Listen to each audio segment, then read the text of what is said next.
Hey guys, it's SJ back at you with another video. So I'm basically just kind of doing an update video on my previous setup. Well, my current setup now. My previous setup was pretty bad. I actually leave a link to it.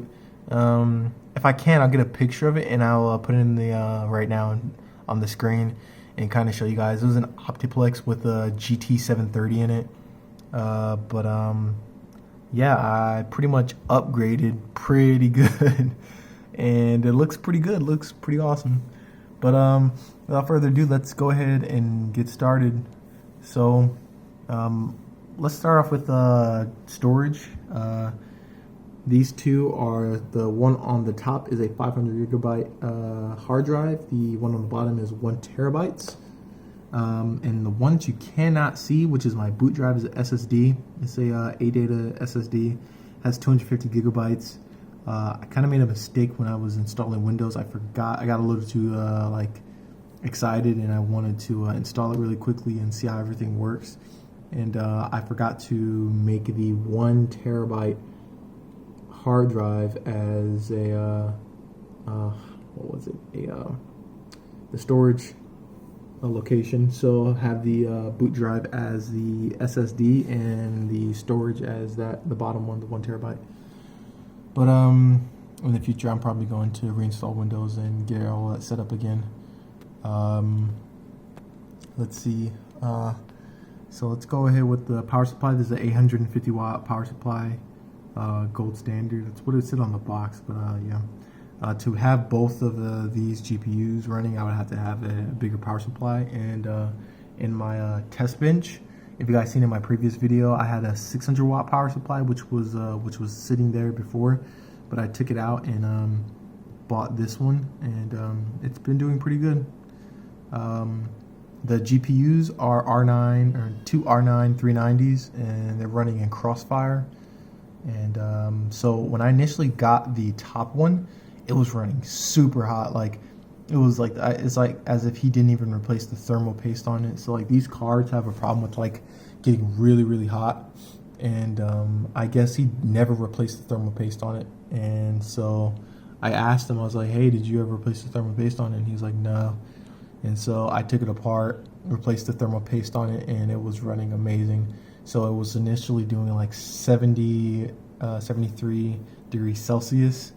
And when I replaced the thermal paste, 73 was at like, it was doing 73 at idle, 60 to 70 degrees. Like I seen it one time like where it got really hot and it was idling at like 70 degrees, but like under like when if you first start the computer, it would be at like 63 degrees. But after I replaced the thermal paste on the top GPU, it was running amazing. The idle was 48 degrees Celsius, and it was running pretty good. So in the Adrenaline software, I have initially their default, the RPM for the fans are 3,000, which not 3,000. I'm sorry, is 1,800. The default speed is 1,800, and what I did is, instead of having them 1,800, I kind of dialed them. I kind of went up and I went up and I was like trying to see what was the best possible place to put them where they would be cool. They would be cooling really good, and they wouldn't like get really hot at idle. So I put the fan speed for both of these at 3,000. So the top one is running at I think like 500 megahertz clock speed. The bottom one's like running lower than that, so like it doesn't even get that hot. So the bottom GPU is like usually like 33 degrees Celsius. But I have both of these running at 3,000 because since they're in Crossfire. And yeah, the CPU is an i3 8100. And it's been doing really good. Before, I had the stock Intel cooler, which was absolutely terrible, and it was so bad. As far as like cooling goes, I have these fans blowing inwards. The top one's going out, and the back one going out, and this one going towards the back. The case that I have is a Corsair case, and it's not really great for cooling. I'm thinking about modding it where I'm gonna take the glass, the front panel off, and I'm gonna take the front panel off and basically increase the airflow, because I can't, like, this computer can get super hot with the 390s in it. Even though, like, you know, I replaced the thermal paste and everything, it could be way cooler than this. It's just that the case is just like, it's not optimal for airflow. The only place where you can get air is at the bottom right here, which, as you can see, it's like a bunch of dust and stuff from, like, that's because that's the only place where air is coming through. And so, yeah, it kind of sucks.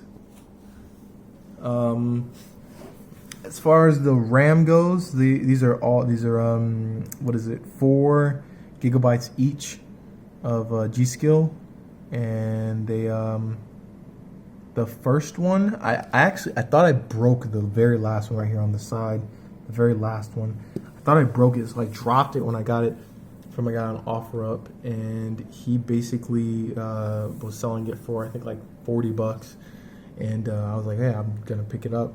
And so I got it, and then when I was walking into my house, I dropped it, and then when I tried to turn on the computer, wouldn't post, and so I was like, oh, it's dead. So, like, I think like 2-3 weeks before this video, I'm recording it, I was just like, you know, let me try again, make sure it works. And before that, I was using 12 gig. I only had 12 gigs of RAM, and then so I replaced it. I put it back inside again, and then just posted, start working. I got the 16 gigabytes of RAM back. And yeah, it worked pretty good. As far as like peripherals go, this is the Chroma keyboard. I forget the name of this. I think it's called the Mamba. But yeah, the monitors are Element monitors. You can get these on OfferUp for like $80 to $100. I bought these new at $120 each, which kind of sucked. I really wish I didn't buy these at $120. They're not the greatest, but they are very clean. They're really thin, and they're not pretty bad. Yeah, as far as my computer goes, this is the rig that I'm using now, and pretty happy with it. If you guys liked the video, please give it a thumbs up. If you didn't, give it a thumbs down. Tell me where I can improve. And that's it. I love you guys, and I'll see you in the next one.